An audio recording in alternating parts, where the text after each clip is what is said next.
السلام علیکم ورحمۃ اللہ۔ الحمد للہ وکفا وسلام علی من لا نبی بعد۔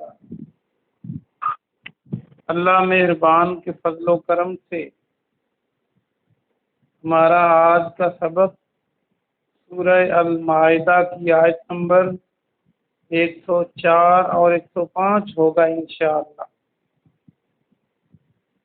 اعوذ باللہ من الشیطان الرجیم،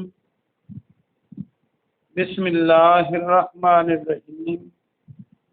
وَإِذَا قِيلَ لَهُمْ، وَإِذَا اور جب، قیلا کہا جائے، یہ قالا قالو یہ اب سب پڑھ چکے، قیلا پیسو ہے، لہم ان سے، تعالو سب آؤ، واو الف جمع کی علامت ہے، اور یہ اس کا جو روٹ ورڈ ہے وہ ہے عین لام واو،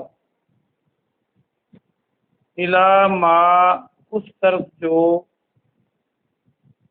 انزل اللہ اللہ نے اتارا، وَإِلَى الرَّسُولِ اور رسول کی طرف، قالو کہتے ہیں، حسبنا کافی ہے ہمیں، ما جو، وجدنا ہم نے پایا، علیہ اس پر، آباءنا ہمارے آباء و اجداد کو، اپنے باپ دادا کو، اولو اور کیا اگرچہ، کانا ہوں، آباؤہم ان کے باپ دادا،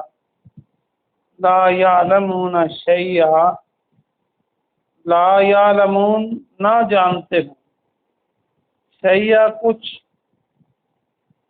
شیئا ولا یہتدون اور نہ وہ ہدایت اور نہ وہ راہ راست پر ہوں، سیدھے راستے پر۔ با محاورت سنیے، اور جب ان سے کہا جائے کہ تم سب اس کی طرف آؤ جو اللہ نے نازل کیا اور رسول اللہ صلی اللہ علیہ وسلم کی طرف،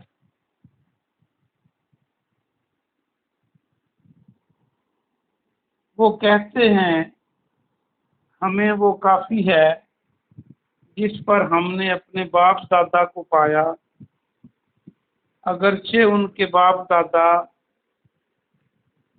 کوئی چیز نہ جانتے ہوں اور نہ ہر رائے ہدایت پر ہوں۔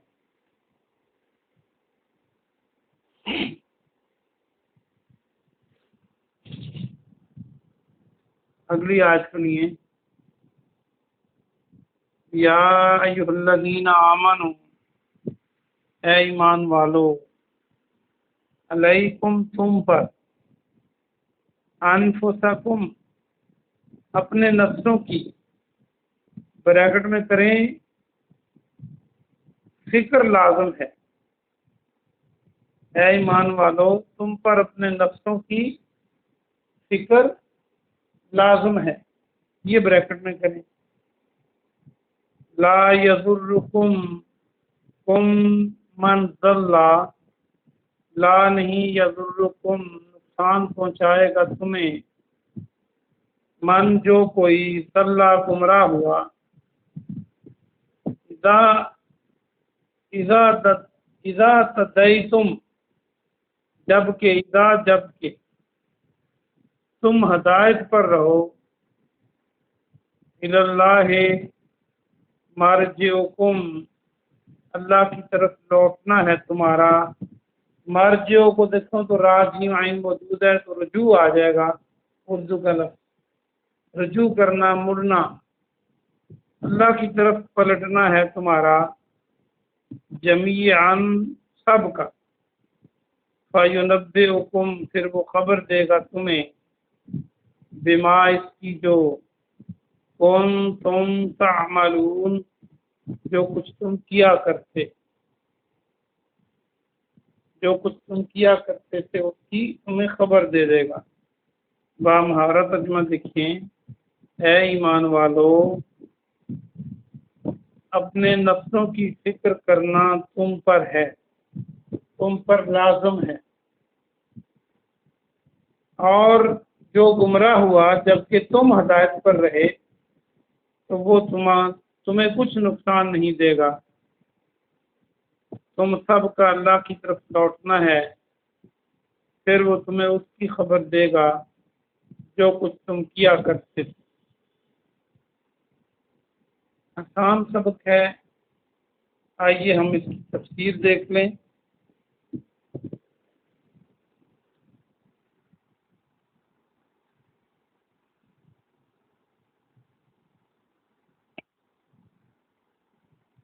اللہ سبحانہ و تعالی نے گمراہ لوگوں کی، مشرکین مکہ کی، اللہ کی نافرمانیاں کرتے ہوئے دلائل نہ رکھنے والے لوگوں کی ایک نشانی اور بتائی ہے۔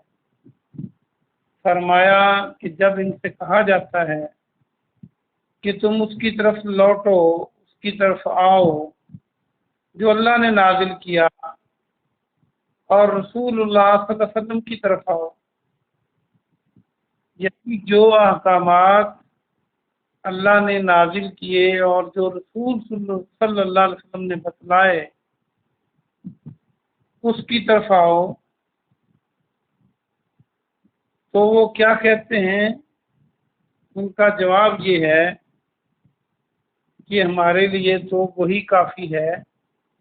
جس پر ہم نے اپنے باپ دادا کو پایا، یعنی ہم اسی کو مانیں گے، اس نئی بات کو نہیں مانیں گے، اگرچہ ان کے باپ دادا کچھ علم نہ رکھتے ہوں اور نہ وہ ہدایت پر۔ مشرکین مکہ جو تھے، جب دلائل سے وہ جواب نہیں دے پاتے تھے تو بس یہ کہا کرتے تھے کہ ہم نے اپنے باپ دادا کو ایسے کرتے ہوئے پایا ہے۔ ابراہیم علیہ السلام نے جب مشرکین کو کہا تھا کہ جن کی تم پوجا کرتے ہو کیا یہ تمہاری سنتے ہیں، کیا یہ کھاتے پیتے ہیں، تو انہیں بھی علم تھا کہ یہ بات ٹھیک ہے، تو کوئی جواب دینے کی بجائے انہوں نے دلیل دینے کی بجائے کہا تھا کہ ہم نے اپنے باپ دادا کو ایسا کرتے پایا ہے۔ یہ ان لوگوں کے دلائل ہیں یہ ان لوگوں کی باتیں ہیں جو دلائل سے جواب نہیں دے سکتے اور جھوٹے ہوتے ہیں۔ آج کے دور میں بھی اگر آپ کسی کو قرآن کی آیت دکھائیں یا پھر پیارے نبی صلی اللہ علیہ وسلم کی حدیث پاک دکھائیں،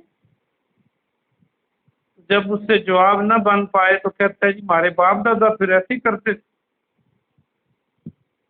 آج بھی یہ بہانہ بناتے ہیں لوگ۔ تو اللہ فرماتا ہے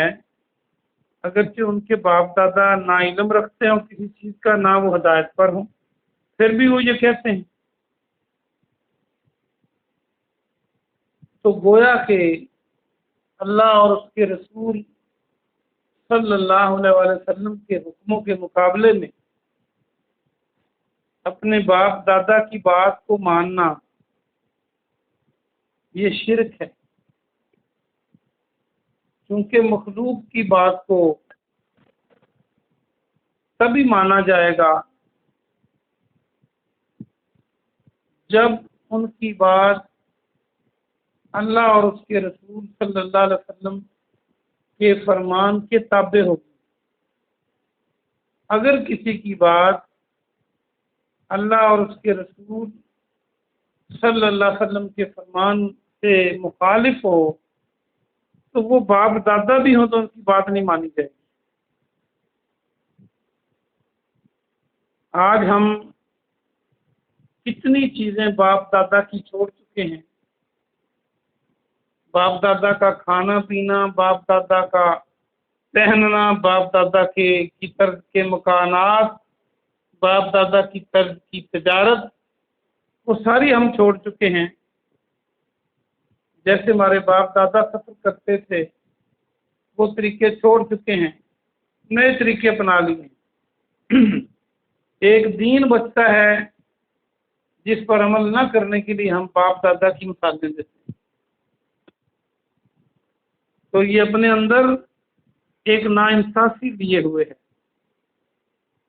اور یہ دیکھنے شرک کی یہ بھی ایک قسم بنتی ہے کہ آپ اللہ اور اس کے رسول صلی اللہ علیہ وسلم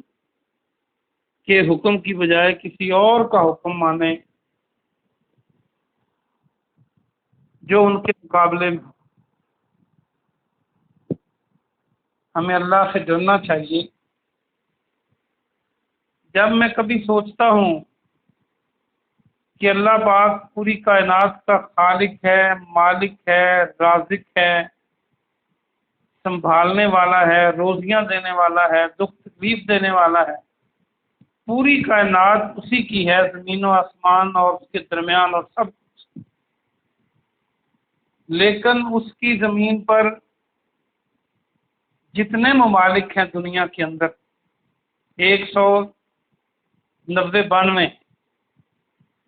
جن میں 62 اسلامی ممالک ہیں، ان سب کو جب دیکھیں تو ان ملکوں کے اندر اللہ کا نظام نہیں چل رہا، کسی اور کا نظام چل رہا ہے۔ بڑا نظام تو ملک کا ہوتا ہے نا، اس سے چھوٹا نظام آگے صوبوں کا اور پھر ضلعوں کا اور پھر قوموں اور قبیلوں کا۔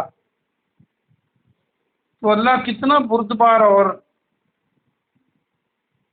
مہربان ہے کہ وہ پھر بھی ہمیں سب کچھ دے رہا ہے، اس کی زمین پر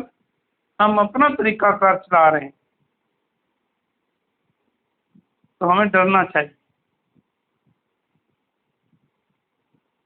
نماز، روزہ، حج، زکوٰۃ آپ کی انفرادی زندگی تو ایک جز ہے، اور کل یہ ہے جیسے اللہ نے قرآن میں بھی فرمایا کہ اللہ اپنے دین کو باقی ادیان پر غالب کرتے اگرچہ مشرکوں کو برا ہی کیوں نہ لگے۔ دین کیا ہے؟ اور طریقے ہیں، معاشرت ہے، معیشت ہے، نظام سیاست ہے، اور عدل کے مسائل ہیں، اور جائیدادوں کی تقسیم ہے، اور لوگوں کے ساتھ جو بھی برتاؤ کے طریقے ہیں وہ سارے اس میں آتے ہیں۔ اگلی آیت میں فرمایا، اے ایمان والو، تم پر اپنے نفسوں کا خیال کرنا، فکر کرنا لازم ہے۔ اگر کوئی گمراہ ہو جائے اور تم ہدایت پر رہو تو وہ تمہارا کوئی نقصان نہیں کر سکے گا۔ اس کا یہ مطلب ہے کہ تم راہ حق کی طرف لوگوں کو بلاتے رہو، اللہ اور اس کے رسول صلی اللہ علیہ وآلہ وسلم کا پیغام ان تک پہنچاتے رہو، ان کو یہ دعوت دیتے رہو۔ اگر پھر بھی کوئی نہیں مانتا، گمراہی کے راستے پہ چلا جاتا ہے اور چلتا رہتا ہے تو تم سے اس کی پوچھ نہیں ہوگی۔ انبیاء کرام کو بھی اللہ نے نگہبان نہیں بنایا، بلکہ ان کو اللہ کا حکم پہنچا دینے والا بنایا۔ اس کا یہ مطلب ہرگز نہیں، اگر کوئی یہ اس کا معنی لینا شروع کر دے جیسا کہ کئی گمراہ لوگ کرتے ہیں کہ تم پر اپنی جان کی فکر ہے بس، یعنی دعوت و تبلیغ چھوڑ دو، اور کوئی گمراہ ہوتا ہے تو تمہیں کچھ نہیں ہوگا، یہ ہرگز نہیں ہے۔ قرآن بھرا پڑا ہے کہ تم یہ امت نیکیوں کی طرف بلائے گی اور گناہوں سے روکے گی، کیونکہ کوئی نبی نہیں آنا قیامت تک، اور اب یہ اس امت کا کام ہے کہ اس بات کو تبلیغ کرتی رہے، لیکن پھر بھی کوئی ہدایت پہ نہیں آتا تو جبراً کسی کو نہیں لانا، اور وہ گمراہ ہوتا ہے تو تمہارا کچھ نہیں بگاڑ پائے گا۔ تم سب کو اللہ کی طرف لوٹنا ہے۔ دیکھیں، سب مریں گے، اسی زمین کے اندر جائیں گے جس زمین پر تکبر کرتے ہوئے اللہ کی نافرمانی کرتے ہیں۔ پھر اللہ یہاں سے کھڑا کر دے گا